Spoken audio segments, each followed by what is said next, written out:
The Cumberland County Veterans Treatment Court opened in November. Presiding District Court Judge Lou Olivera explains how this alternative sentencing program is designed to address the needs of veterans. Well, an overview of the Veterans Treatment Court here in Cumberland County.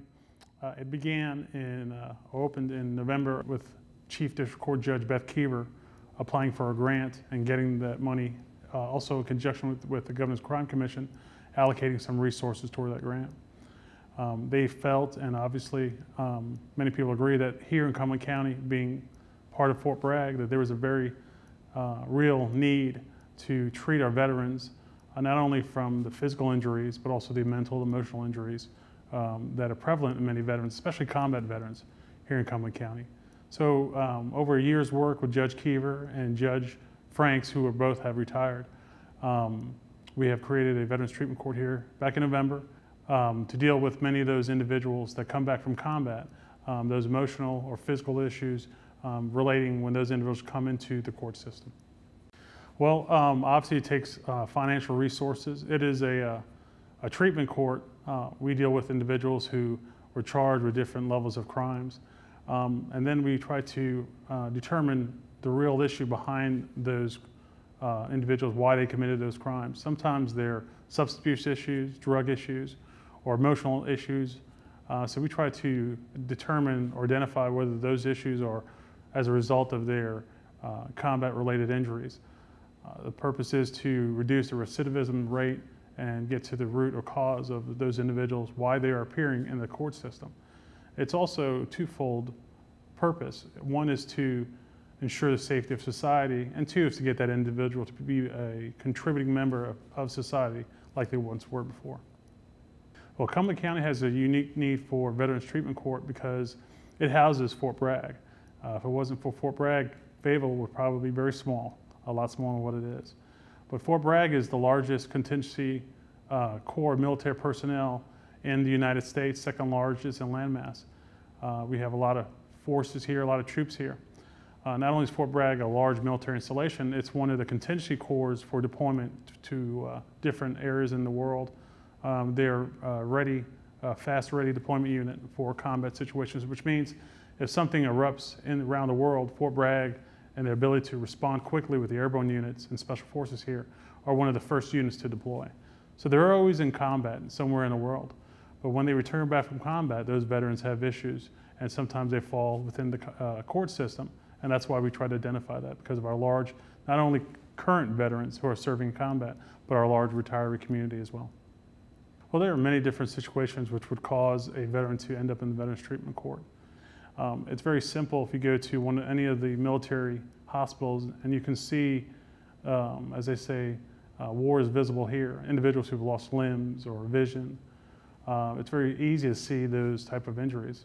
But many times individuals that return from combat have additional injuries that are not as visible, or visible only to those that are closely around them. Those are emotional or mental health issues.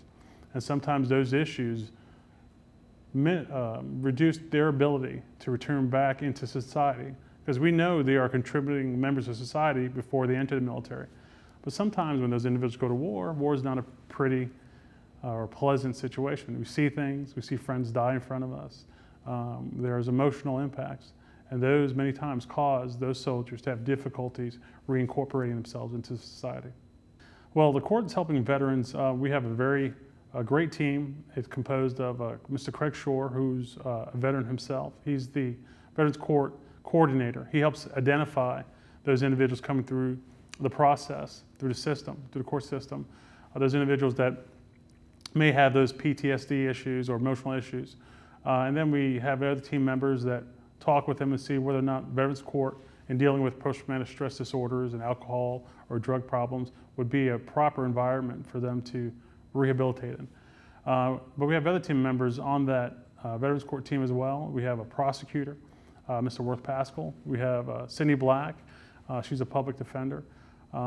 We have the Veterans Administration there themselves to help determine the veterans' benefits, because the VA is a very big part of the team, because they can help them get the assistance they need, whether it be physical, whether it be emotional counseling. So the team kind of targets those individuals or tries to assess it or or really just look for those individuals with those combat-related stress injuries. But a very unique quality about our veteran treatment court here that I think allows us to seek those individuals out and maybe identify them is that almost the entire veteran team is comprised of veterans themselves. The prosecutor, Mr. Pascal, is a veteran. Cindy Black, the defense attorney, is a veteran. Mr. Shore, the coordinator, is a veteran. I'm a veteran myself. Even the clerk, Tanya Kelly, who's the clerk in the courtroom, are veterans. So you have all these individuals who are veterans themselves, who have seen the effects of combat and actually have gone through them themselves. So those individuals try to look at those people coming through the court system that may need that additional kind of service that the VA and the veterans team can provide. The day we opened court, I had a lot of mixed feelings. I was proud, very proud to be part of something that I find, it's hard to explain, but it's something that I find very near and dear in my heart. I'm a big guy and I don't get very emotional, but anyone who's ever served in the military or armed services joins a camaraderie of brothers and sisters.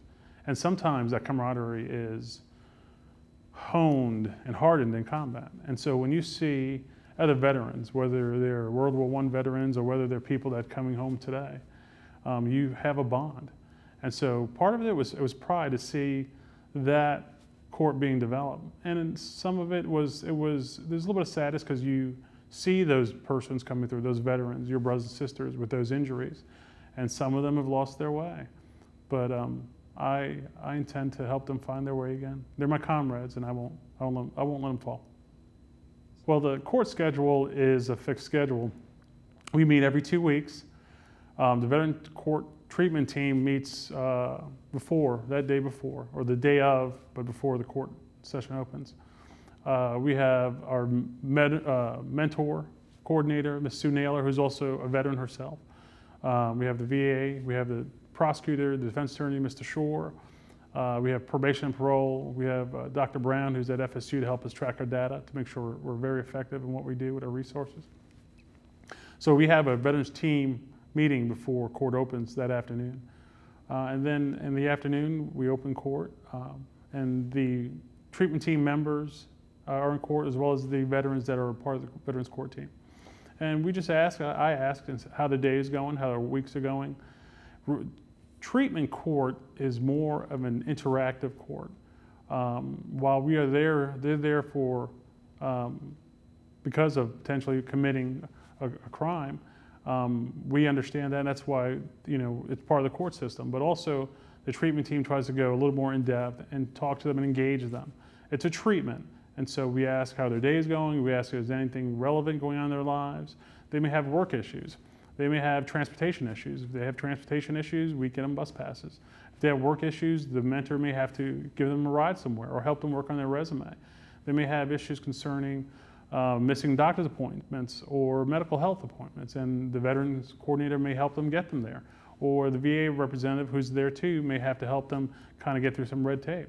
So that's the process. We meet every 2 weeks and we try to make sure that we engage in them, make sure they are contributing as we know they can. There are individuals that are maybe in the court system, or you have persons in the community who may know of individuals in the court system that have those effects, post-traumatic stress disorder, emotional, mental health issues, or substance abuse issues. Sometimes they do not rise to the level that people in the community see them.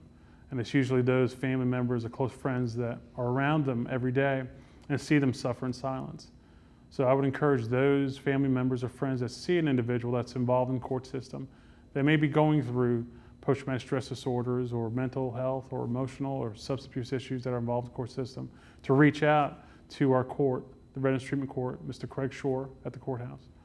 We're also always looking for veteran volunteers to help mentor. The mentoring process is very important within the Veterans Treatment Court because they kind of go hand in hand with that veteran to different events, and they're kind of the first person the veteran would probably be calling for needs or if they need someone to lean on. So we're always looking for veterans who may want to donate their time to Veterans Treatment Court. And so if you know of a person that would need the resources of Veterans Treatment Court, or you want to be part of Veterans Treatment Court, I would encourage you to contact Craig Shore at the Cumberland County Courthouse. If you'd like to contact Mr. Shore, the Veterans Coordinator, you can contact him at 475-3243.